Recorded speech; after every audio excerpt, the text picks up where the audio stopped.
Hi, everyone. I'm Ben Owen, Commuter Choice Senior Program Manager with NVTC. I'm your main point of contact throughout the application process. Here are 4 essential things to keep in mind during the Commuter Choice application period. First, NVTC wants you to know that we are here to help. We really encourage you to start work on your applications early. We want to make sure that you're putting time and effort into proposals that are going to fare well in our eligibility and evaluation process. The following is a brief checklist of what you'll want to start gathering for your applications. First, for the application form itself, information on the following items: the project cost, including the Commuter Choice funding request, and the project scope and schedule, and other funding sources for the project.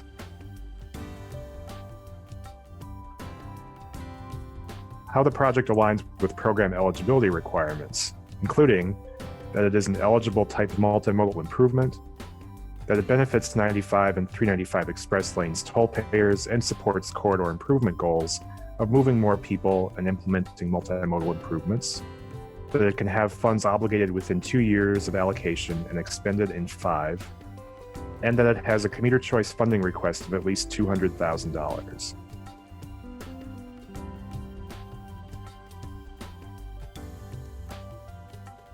And finally, for the application form itself, how the project addresses the technical merit evaluation factors.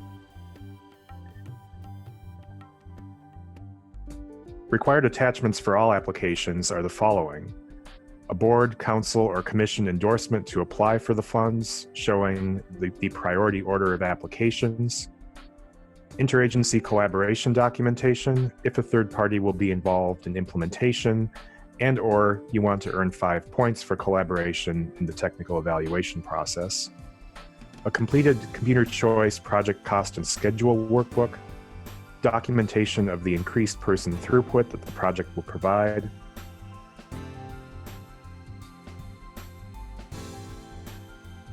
basically anything we fund under the program needs to confer a benefit to the people that are paying the tolls.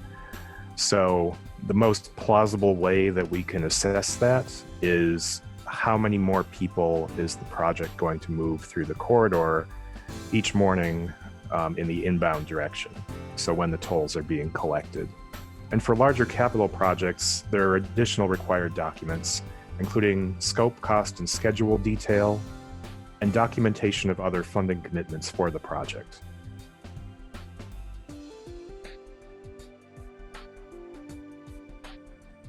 NVTC is also making it a priority that you understand any policy changes prior to beginning your application, so here's a recap of what's different from the last call for projects. First, the technical evaluation process.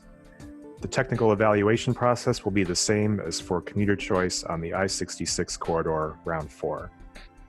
Second, framework for larger capital projects.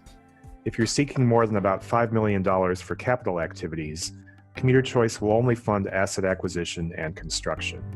You'll also need to document your ability to begin construction in 2 years and expend funds in 5 for these more complex projects. Our funding awards for these projects may extend across 2 consecutive 2-year programs. Next, a minimum funding award amount. We are now requiring a minimum of $200,000 for grant-funded projects, so you may need to think about ways to package eligible strategies together to meet this amount. Next, requirements for transportation demand management projects. The most important factors to keep in mind for this type of project are that your project is exclusively benefiting toll road users and that it has directly measurable outcomes. And finally, a new requirement for partner support documentation. Executive, board, or council support documentation is now required for proposed projects that significantly involve a third party in their implementation, such as VDOT, WMATA, or another jurisdiction.